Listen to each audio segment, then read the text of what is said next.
So I'm like, am I really seeing what I'm seeing? Do you remember this was years ago? For some reason, the tavern was just extremely active that night. And so we were over in the courthouse. And Ryan, you've been in the courthouse with me. You know, I like to put up the laser grid and have it shining up on Mhm. the from the judge's chair all the way to the back of the wall. Well, like I said, the courthouse was just off the chain that night. We were hearing talking, footsteps, our equipment was going off, and we heard talking from the juror room. And of course, like I tell my guests, hey, you guys get up, check it out, take some equipment with you. Like, this is your investigation.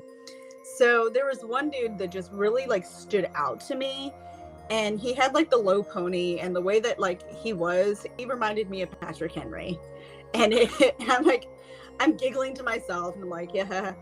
So I thought that he got up and went to the room because of course, you know, it's dark in there, so you can't really see who all's like getting up and checking it out.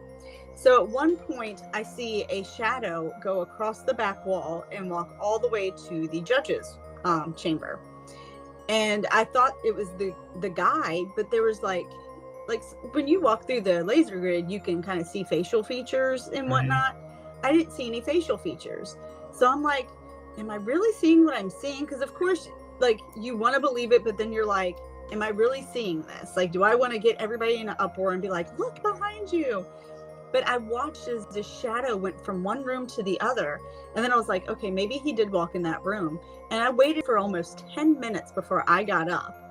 And I had my eyes locked to see if somebody came out, and no one ever came out. And I finally got up and I went and looked, and I was like, oh my God, nobody's in here. So I asked specifically for that guy, and he was sitting in the pew in the front, and he goes, I haven't gotten up and moved at all.